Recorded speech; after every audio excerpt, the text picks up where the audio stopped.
और उस पर भी जब घटना इतनी हृदय विदारक हो, जहाँ पर इस तरीके से हत्या कर दी गई हो, तो ऐसे में इस बात को उतार पाना सीने में ये अपने में बहुत कठिन होता है।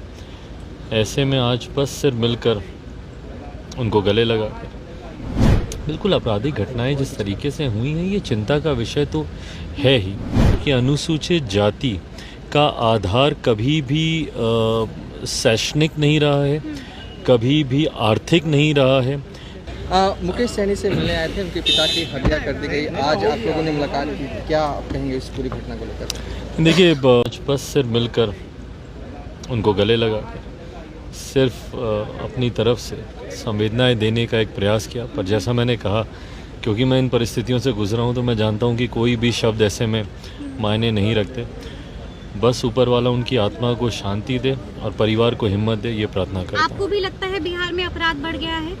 बिल्कुल आपराधिक घटनाएं जिस तरीके से हुई हैं ये चिंता का विषय तो है ही, और ये सिर्फ हमारी सरकार के लिए नहीं, किसी भी राज्य में अगर एक भी ऐसी घटना घटती है तो चिंता का विषय उस सरकार के लिए होना चाहिए। ना ऐसी कोई चर्चा हुई, ना ऐसी कोई बात मेरे जहन में है।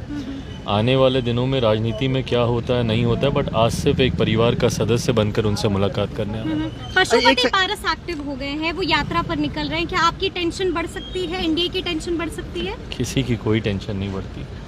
बहुत ऐसी परिस्थितियां हम सब ने देख ली हैं, उसका परिणाम क्या हुआ और अंतोगत्वा टेंशन किसकी बढ़ी, ये समय ने अपने आप ही साबित कर दिया। एक सवाल है कि 2 दिन पहले तेजस्वी यादव प्रेस कॉन्फ्रेंस करते हैं और आरक्षण को लेकर कहते हैं कि वो सुप्रीम कोर्ट जाएंगे। उनकी दलील थी कि मनोज झा ने जो है वो केंद्र सरकार को एक चिट्ठी लिखा था, जिसके जवाब में उन्हें कहा गया था कि 9वीं अनुसूची में आरक्षण के दायरे बढ़ाने वाला काम जो है वो राज्य सरकार करेगी। आपको भी इन सब तमाम मामलों की जानकारी होगी, आप क्या कहेंगे? क्या तेजस्वी यादव झूठ बोल रहे हैं, सच बोल रहे हैं, क्या हो रहा है? देखिए, जिस तरीके से फ़िलहाल अभी हम लोग के लिए जो चिंता का विषय है, ये जिस तरीके से सुप्रीम कोर्ट का एक जजमेंट आया और उसमें जिस तरीके से रिजर्वेशन विद इन रिजर्वेशन करने के प्रावधानों को संभव किया गया है उन ऑब्जर्वेशंस में, ये हम लोग के लिए एक चिंता का विषय है, क्योंकि अनुसूचित जाति का आधार कभी भी शैक्षणिक नहीं रहा है, कभी भी आर्थिक नहीं रहा है। ना इन जातियों को शेड्यूल किया गया हमारे संविधान में शिक्षा के आधार पर, ना इनको शेड्यूल किया गया हमारे संविधान में आर्थिक दृष्टि से कि कौन कितना अमीर है, कौन कितना गरीब है। इसका आधार सिर्फ और सिर्फ अनटचेबिलिटी था, छुआछूत। शेड्यूल कास्ट में से वही जातियां शेड्यूल की गई हैं हमारे संविधान में जिन्होंने कभी ना कभी कहीं ना कहीं छुआछूत की शिकार रही हैं। आज भी जब ऐसे उदाहरण मौजूद हैं तो ऐसे में शेड्यूल कास्ट में कम से कम क्रीमी लेयर का कोई कंसेप्ट नहीं हो सकता।